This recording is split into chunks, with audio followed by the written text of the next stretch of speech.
Okay, so hi everyone. Welcome to yet another session of Stack Architect Lab. See here, there is something called virtual machine. You can come here and you say create and you say virtual machine. Okay. And then you see, like in my case, pay as you go option is coming. But if you are working on the free tier account, then it will show you free, free tier. Okay. So now I can create one new group here. So I will say GitHub action, for example.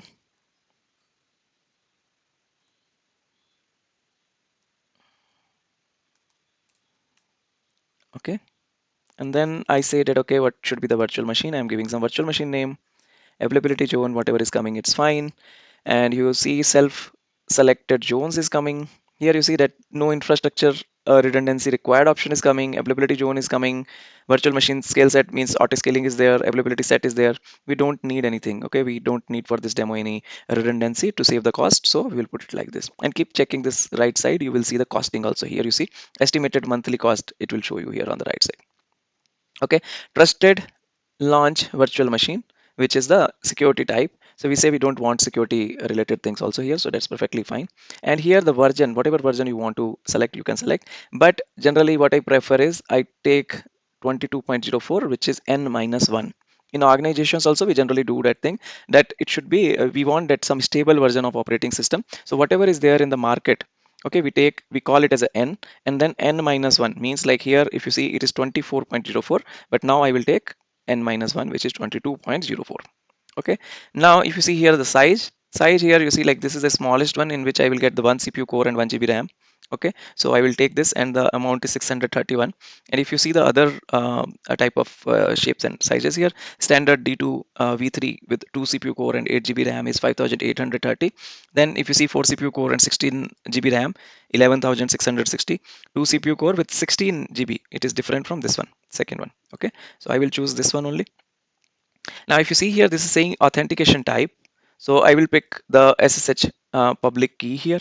Okay. And in SSH public key, if you see here, it is telling you that the username, what will be the username. Correct. So I will say that Azure user is the username here. So make sure you remember this thing. Don't change it. Okay. And then if you see here, there is an option. One option you see here is the automatically it is telling you that this can be the name. And here if you click on this, you say that, okay, use existing key store in Azure. So if you have any key, then it will be visible here. If you don't have any key, then it will not be visible here. Okay, so then if you see here, use existing public key. So if you have anything, then only it will be visible, otherwise it will not be visible. So in this case, as you see here, that I need to provide the name here. Okay, so whatever name is there, I need to provide. So I will say something like Azure SSH key. Okay, and maybe I will say that the region is East US2. So I can write East US2. You can give any name. And why I am giving this type of name and why I am not giving name like that, like GitHub Runner VM or something, because I want to use the same key at multiple places. So in future also, if I want to create some instance, I want to reuse this key. Okay, so that's why I'm giving some unique name here. And then you see like there is something called public inbound port which is coming. Last time I explained it in my previous video in detail, but if you see here, you can select HTTP, HTTPS and SSH here. Okay, what it do is it will open the port for the public. Okay, so it will open everything for the public. In real time we don't do that. Okay, what we do is we actually select some custom port here. Okay, but here I'm selecting for this demo everything here. Now again here, if you see, there is something called licensing type which is coming here. Okay, and licensing type, it is showing you that, okay, which licensing type you want. Okay, and anything whatever we want to choose, we cannot choose like that. Okay, because it will not work. Last time, if you remember, we had seen explicitly one issue here, and that was related with this Ubuntu image. Okay, so it was not picking this 22.04 with the Azure latest version now. And then we changed this to 24, and then it worked. If you go back and see the recording, because this license option which I was getting here, okay, which here I am getting that thing. Okay, so what does it mean? It means in organization I can still use this option. But here, because I don't have the license key with me, I cannot use that n-1 option. So that is another important point which you need to understand. In organization, I told you earlier that we should always use n-1. But again, for this demo, you see, like I again changed back this operating system to 24.04, which is the n version only. Why I am not taking 22.04? Because as soon as I'm taking it, you see, like it is showing me something called license type. I don't have that details with me. Okay, for my demo here. Okay, so what I can do here is I can change it to 24.04, and I explained this error in detail in my previous video. Okay, so if you want to see that thing in detail, please go there and check that demo. Now what I do is I will say next here. Okay, and what it is saying that Azure detected that there are other region size and zone recommended that may lead to higher chances of successful deployment, and to deploy seamlessly, please adopt any of the suggestion recommendation. So if you want to see any recommendation, it will show you the recommendation here. So here you see the most similar recommendation, which is the updated one. It is showing that standard B1 CPU core, 2 GB memory you should take, and this should be the charges. These are the charges there. Okay, so it is suggesting me that it may possible that your installation will fail as you are taking the size here, which may have less chances for this image, okay, to work. So here if you see what all things it is suggesting me, it is suggesting me, if you see here, see all sizes here, correct? So it is showing you all the things here. Okay, so what actually it was suggesting me, it was suggesting me something which was related with the one CPU core and 2 GB thing. Okay, so let me go back here. Okay, and here I will again go with this recommended one. Let me proceed with this recommended size only. Okay, because for this image it is saying that okay, if you take this size, then it may possible it may not work. So I don't need to take that risk here as of now. So this much price it is showing, but this is the monthly cost. Okay, so I don't need to worry about other thing, because I will complete the demo, and then after completion of the demo I can simply terminate my instance, or I can shut down my instance. Okay, that is the best practice you also can follow. Now you see, like whatever the default things are coming, you can keep those things here. Now go to the networking part here. Okay, so all the things already coming here, you see default, whatever default is coming, that's perfectly fine. We don't need to change anything here. Network security group, you see here, basic, I am taking the security group as of now. Okay, because I've already taken the other things. Okay, and in last video I have explained what is NIC. Okay, and how to change some values here. So you can go and check please if you want to see that those details here. I don't want load balancer, so load balancer option, application gateway options are also there. Now in management also, if you want to control any role based access control, if you want to define, using Microsoft Entra is there, which is something equivalent to the Active Directory. In earlier time we use something called Active Directory for federation. Okay, single sign on. Okay, so I will talk about that thing in our upcoming session, what is single sign on, how we can do the integration. But this, as a summary, as of now you can understand it, that Microsoft Entra ID is equivalent to this, means this is the new terminology for Active Directory, and here we can manage the RBAC role, which is role based access control. So as of now I don't need to set anything. I go to the monitoring, enable with the manage storage account.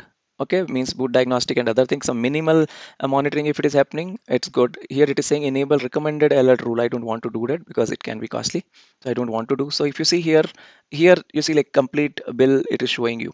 Okay, so if you want to decrease this bill, you want to reduce the bill, you need to see this thing that okay, what is costing what.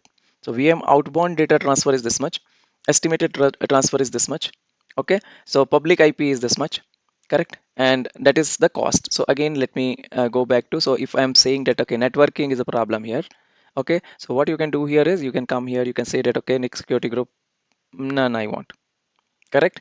This way you can control the things here. Okay, so it will do the things for you.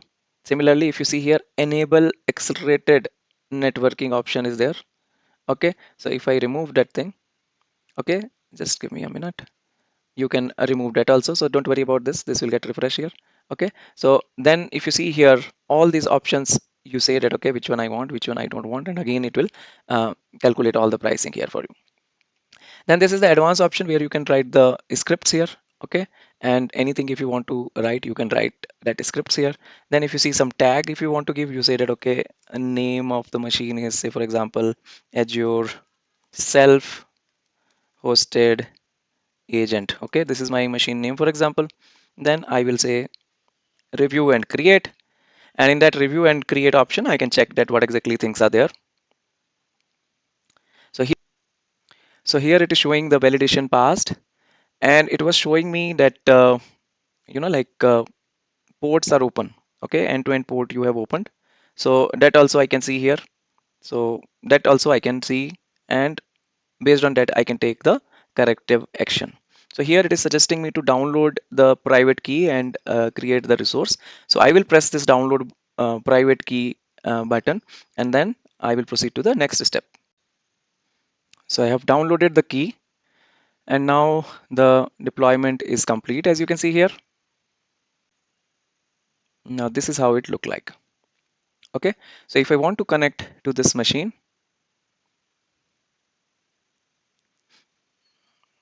I can click on this, and you see like it is giving me this host string or this string. Okay, for connection string, if I say. Okay, so this is my connection string here, which I need to copy. Okay, so I will copy this string here, and then what I need to do is I again need to go back to my git bash. Okay, and after going back to git bash, I need to be in the right location. And when I say right location, what does it mean? It means that your key should be there in that location. Okay, so now I just pasted the complete string, whatever I copied from Azure, and then I will give the key here, and I will say enter here. So it will ask for this fingerprint. I will say yes, and then I will log in inside the Azure machine. Okay, so this will be my first step. Now I am inside the Azure machine, and then what I do in this Azure machine, I will install all the dependency here on this machine. So first I will update the repositories like we always do. Once that part is done, and in that Azure, what I do is I will try to install the Docker.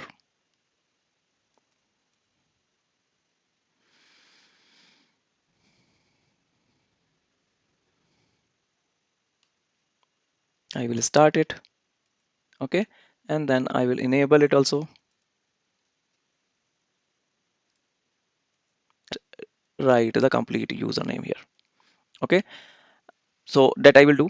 Okay, and then I will try to restart this Docker. So it should have the sudo privilege. That is the only thing here. Okay, so if sudo access is there, then only this user can able to run this command running actually. You see, like if I do exit here, okay, it is the Azure user. If I do this command here, on with all these things, the best practice always is go and actually stop your instance.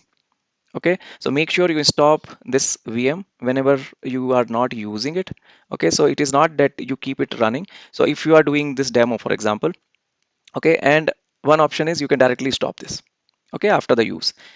Or if you feel that you will not going to need this VM later, then you can directly say force delete. I have understood all the things, and then you say delete. And this is the best practice for saving the cost. So if you see that I have chosen the machine which was costing me around 7,000 8,000 per month, but this way you can save the cost here.